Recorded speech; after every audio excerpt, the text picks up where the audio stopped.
नमो तस्सा भगवतो अरहतो।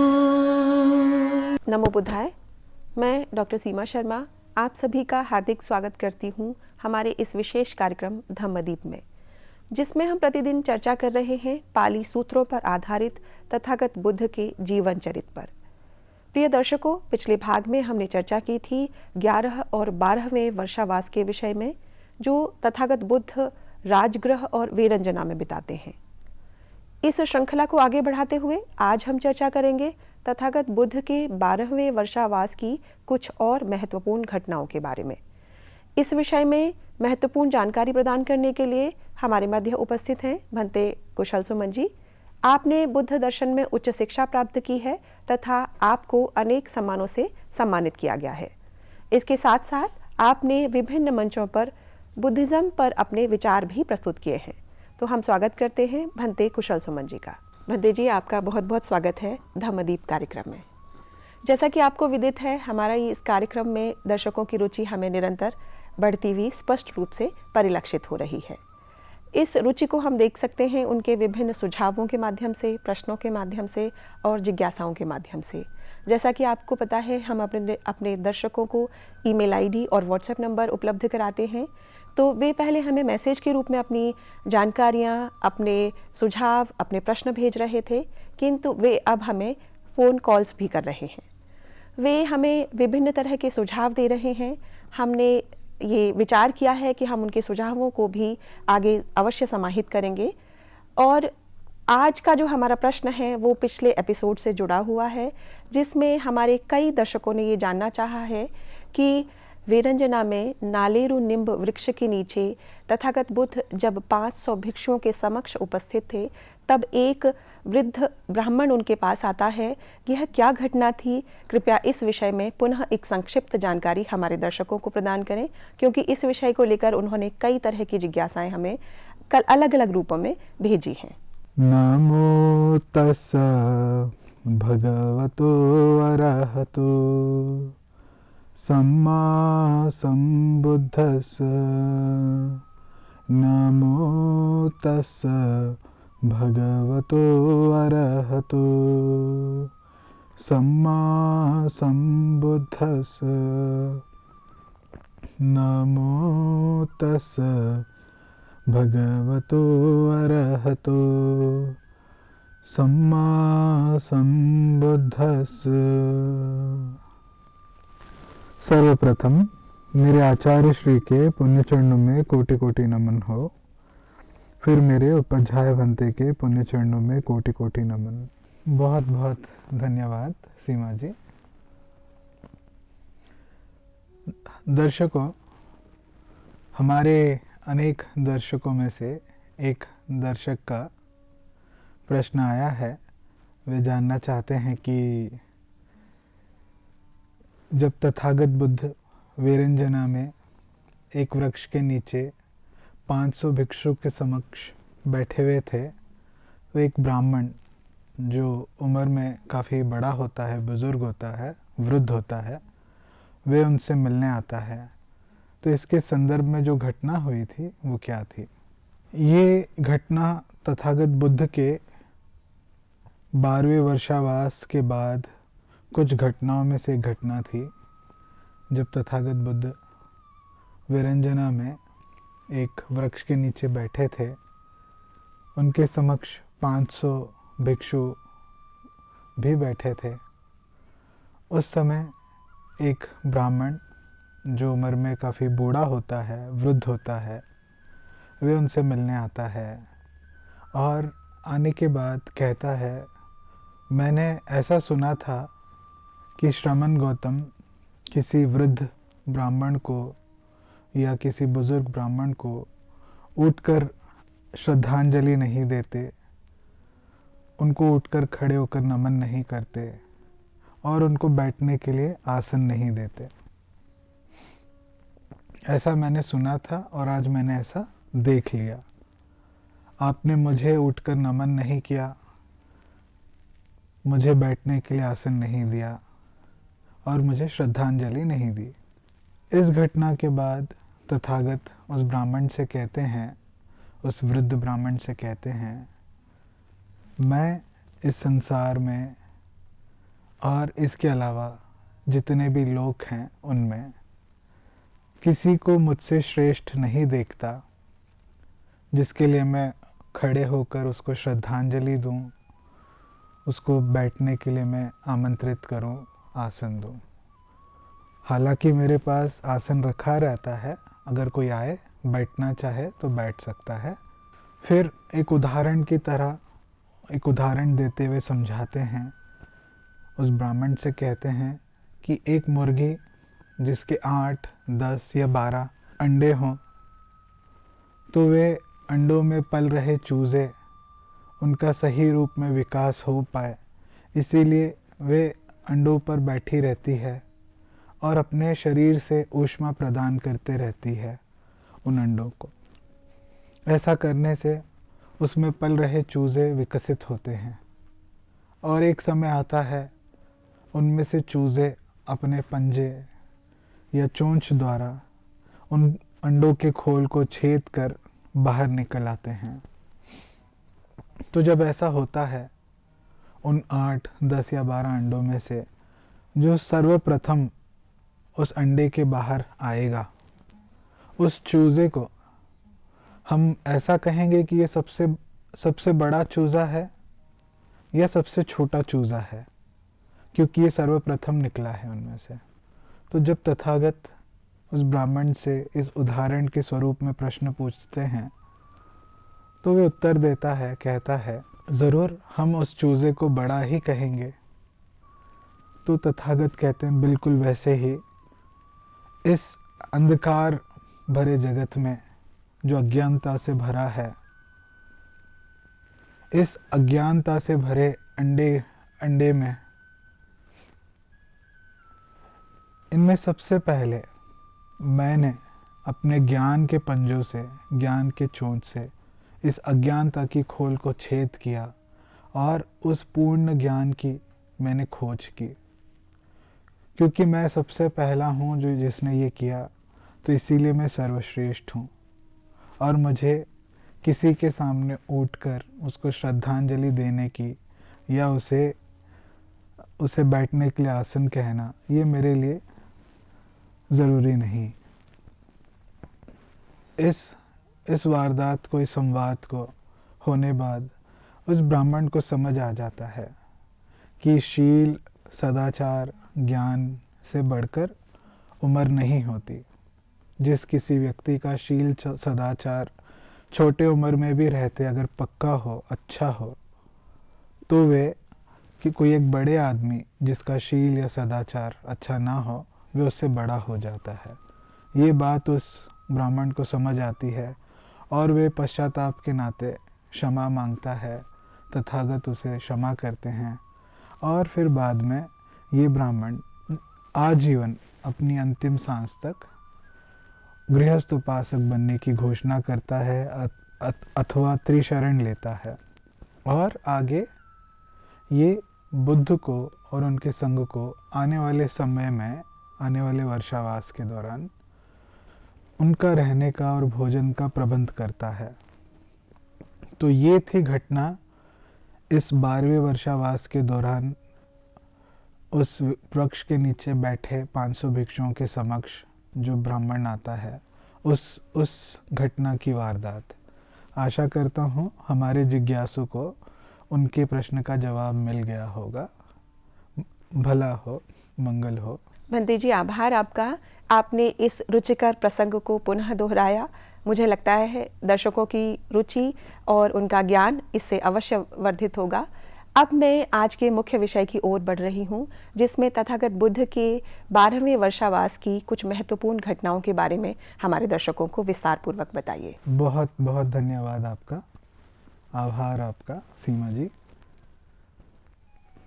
दर्शकों, कल के एपिसोड में हमने चर्चा की थी तथागत बुद्ध द्वारा बिताए 11वें और 12वें वर्षावास के कुछ घटनाओं के बारे में, मगर समय के दबाव के कारण कल का जो 12वां वर्षावास की और कुछ घटनाएं रह गई थी, उसे हम आज के एपिसोड में कवर करेंगे। 12वां वर्षावास तथागत बुद्ध वेरंजना में बिताते हैं और वेरंजना के ब्राह्मणों ने तथागत के लिए, संघ के लिए वर्षावास का आयोजन किया था। तो उनमें कई घटनाओं में और एक घटना इस प्रकार है। एक समय की बात है जब सारिपुत्र ध्यान साधना में लीन थे,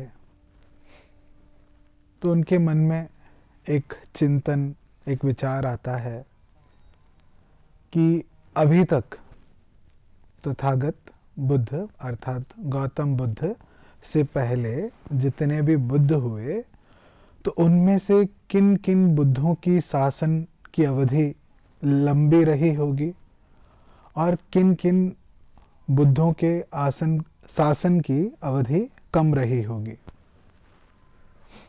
दर्शकों को मैं बताना चाहूँगा, कुछ जो हमारे नए दर्शक हैं उनके लिए ये शब्द शासन, बुद्ध शासन सुनना पहली बार हो सकता है।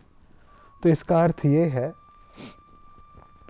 हर बुद्ध, जितने भी बुद्ध हुए अतीत में, हर बुद्ध ने जब अपनी धर्म देशना दी, लोगों के बीच तक अपनी खोज पहुंचाई, तो हर उस बुद्ध के कार्य क्षेत्र का जो समय सीमा था, उसका जो प्रभाव था समाज पे, उसकी एक सीमा रही। तो ये जो सीमा होती है, चाहे वो कितनी भी बड़ी हो, छोटी हो, समय सीमा, उसे कहा जाता है बुद्ध शासन। तो सारिपुत्र जब ध्यान साधना में लीन थे, उनके मन में ये चिंतन आया, विचार आया कि ऐसे कौन कौन से बुद्ध हैं जिनके शासन की अवधि लंबी रही होगी, या ऐसे कौन कौन से बुद्ध हैं जिनके शासन की अवधि कम रही होगी। इस प्रकार के चिंतन समाप्त होने के बाद शाम के समय सारिपुत्र अपने ध्यान साधना से निकलते हैं और तथागत के पास जाते हैं, वंदना करते हैं, नमन करते हैं और उनके पास बैठ जाते हैं। बैठ के तथागत के समक्ष अपने इस चिंतन को रखते हैं और पूछते हैं तथागत से कि मेरे मन में इस प्रकार का चिंतन हुआ था, विचार आया था, तो इसके बारे में आप क्या मुझे जानकारी दे सकते हैं। तो तथागत नाम लेके बतलाते हैं। तथागत कहते हैं, विपस्सी बुद्ध, सिखी बुद्ध और वेसाबु बुद्ध के समय उनकी जो सिखलाई गई हुई साधना थी, शिक्षा थी, उसका जो समय सीमा था, उन बुद्धों का शासन जो था कम था। और जो अन्य बुद्ध थे, जैसे कि ककुसंद बुद्ध, कोणागमन बुद्ध, कसप बुद्ध, इनकी जो सिखलाई गई हुई शिक्षाएं थी, इनकी शिक्षाओं का समय सीमा, अवधि काफ़ी बड़ी थी। इनका शासन काफ़ी लंबे समय तक चला। तो सारिपुत्र आश्चर्यचकित हो जाते हैं और पूछते हैं बुद्ध से, तथागत ऐसा किस कारणों की वजह से हो सकता है? ये सभी बुद्ध थे, तो किसी बुद्ध के शासन की सीमा, अवधि कम कैसे हो सकती है और किसी की ज़्यादा क्यों होती है? इसके प्रति उत्तर जवाब देते हुए तथागत कहते हैं, वे जो तथागत थे, वे जो बुद्ध थे उस समय के, जिस प्रकार मान लें कि हम बुद्ध विपस्सी, बुद्ध सिक्खी, बुद्ध वेसाभु, तो जब ये बुद्ध अपने शिष्यों को जो अरहंत नहीं हुए हैं या अरहंत हो चुके हैं, उनको अपनी शिक्षाएं कम शब्दों में समझाते और डिटेल में नहीं समझाते, तो ये कारण है जिस कारण से इन तथागतों की, इन बुद्धों की शासन की अवधि कम रही। फिर और कारण बतलाते हुए कहते हैं, ये जो तथागत थे, ये जो बुद्ध थे, इन्होंने अपने शिष्यों के आचरण के लिए एक विनय की निर्माण नहीं की थी। इन्होंने उनके प्राथिमोक्ष की निर्माण नहीं की थी। तो ये भी कारण है जिस कारण से इन तथागतों का, इन बुद्धों का सिखलाया गया शिक्षा, उनका शासन लंबे समय तक नहीं चला। और फिर इसको उदाहरण देते हुए तथागत गौतम बुद्ध कहते हैं कि मान लें जैसे कि एक मेज़ है, एक टेबल है, उस पर फूलों का एक बंडल रखा हुआ है, मगर उस बंडल को किसी ने धागे से नहीं बांधा है। अगर धागे से नहीं बांधा है तो वे खुले हैं। हो सकता है हवा आने के कारण उनमें से कुछ फूल बिखर जाएं, हो सकता है कुछ फूल उड़ जाएं, और एक समय आएगा वे सारे फूल, क्योंकि वे एक दूसरे से बंधे नहीं हैं धागे के द्वारा, तो वे वहाँ से लुप्त हो जाएंगे, गायब हो जाएंगे। तो इसी प्रकार जब इन तथागतों द्वारा, बुद्धों द्वारा, अतीत के तथागतों और बुद्धों द्वारा उनकी देशना सिखलाई गई, तो उन्होंने जब उस देशना को लोगों के बीच में काफ़ी डिटेल में नहीं दिया और विनय के द्वारा आचरण का यानी तो विनय का निर्माण नहीं किया, तो उनके बाद, उन तथागत बुद्धों के बाद, उनके निर्वाण के, उनके महापरिनिर्वाण के बाद जो भी गृहस्थ लोग भिक्षु बनते, वे ज़्यादा समय तक उनके शासन को संभाल नहीं पाए।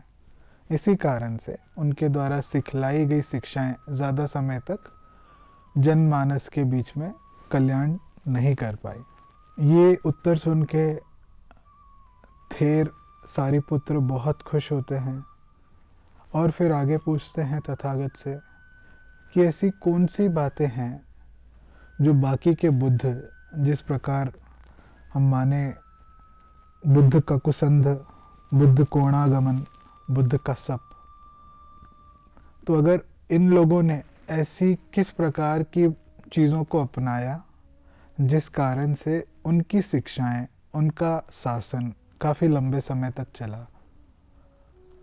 अब बुद्ध प्रति उत्तर देते कहते हैं, ये जो बुद्ध थे, इन बुद्धों ने जब भी अपनी देशना दी तो उसे काफ़ी डिटेल में समझाया। जो भी प्रवचन देते, जो भी सूत्र बतलाते, वो काफ़ी डिटेल में क्लैरिफिकेशन दिया उसका। तो जब ऐसा किया तो ये कारण बना उनके शासन की अवधि बढ़ने का।